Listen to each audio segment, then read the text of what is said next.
Let me know if you guys have heard this quote before. It's by Albert Einstein. And he says, everything is energy. And that's all there is to it. Match the frequency of the reality you want, and you cannot help but get that reality. It's not philosophy, this is physics. So he is like the genius, right, of our time. Or I don't know if I can say of our time yeah, anyways, we all know about him. He's saying match the frequency of the reality you want, and you cannot get that reality. So that's what we're going to do. So that's like tuning into a 98.1 radio station. If you turn into 97.9, you're not going to get that clear sound. So we're really going to learn how we can tune in and use the energy that's flowing to and through us all the time so we can make that quantum leap into the reality that we want to be living, because it is possible. What does Tesla say? He says, if we want to understand the world, and I'm paraphrasing here, we need to think of frequency and energy. So this is another genius of our time. And he's saying we need to think in terms of energy and frequency. So, when people like this are talking and telling us things, we really want to pay attention. He's onto something. And there's also this other quote that says, nothing is created or destroyed, which means everything is already here. So basically the internet, it's already here. It was already, he didn't create actual internet. It was, he figured out a way where we can tap into it so we can, make use of it. So that's a little bit more about frequency and energy. And then let me know if you guys have watched the movie The Secret. I think a lot of us have, if you are interested in this topic. So The Secret has, I'm not sure if it's 7 or 8, but there's a handful of people that figured out the secret. And so the secret was the law of attraction.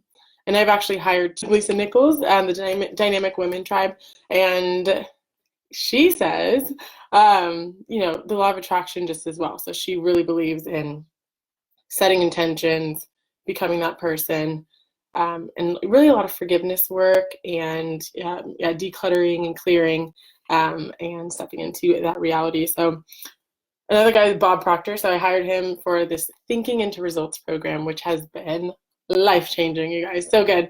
So what happened in this program is he talks a lot about the universal laws.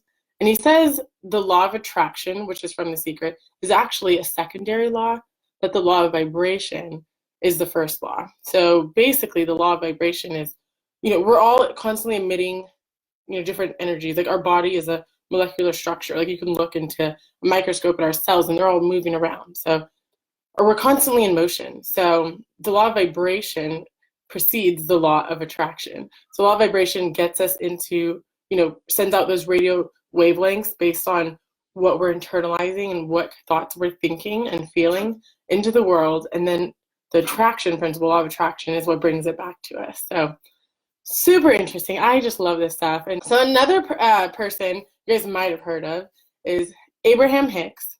So Abraham Hicks, it's kind of a channeled, they say Abraham, but really it's just kind of like an energy, like a thought system, like a collection of wisdom that's really channeled through this lady, Esther Hicks. So there's the book Ask and It's Given, which is really amazing. If you guys have heard of Abraham Hicks, please share. I would love to, see what you guys are interested in, if you guys have heard of some of these same people that I'm talking about. But Abraham Hicks talks a lot about being in the vortex. The vortex is kind of our little sphere of vibration and what's happening all around us. It's kind of an attraction principle we can use, is really feeling yourself there before. So you have to think of what you want and feel it, really. So putting yourself in that vibration of already having the good you desire in your life, and then it happens. So people think it's the other way. Once it happens, then I'll act or I'll think or I'll do a certain thing. But really it's the other way around, where you think and you feel it, and then it comes to pass. So it's very interesting. And then, so the last guy I wanted to talk about, and let me know if you guys have heard of him, is Dr. Joe Dispenza.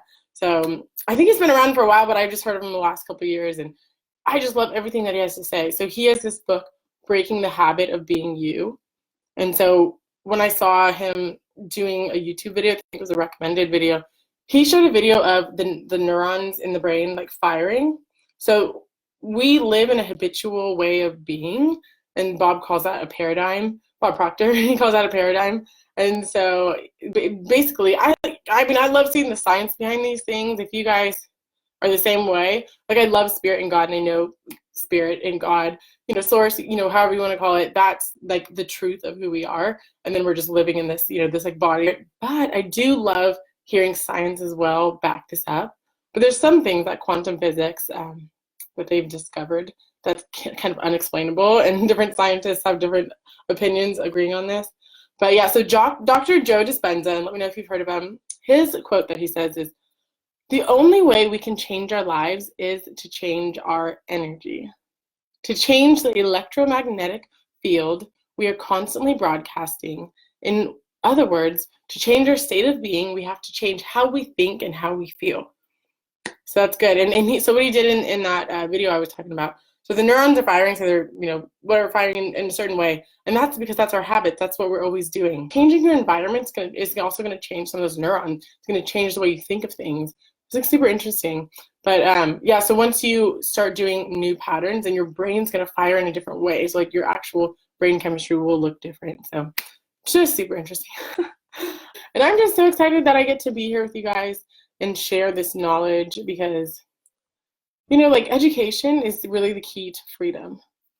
Like a lot of this stuff we're not taught in school. So it's like, how else are you going to learn it? So that's it. I'll talk to you soon. Take care.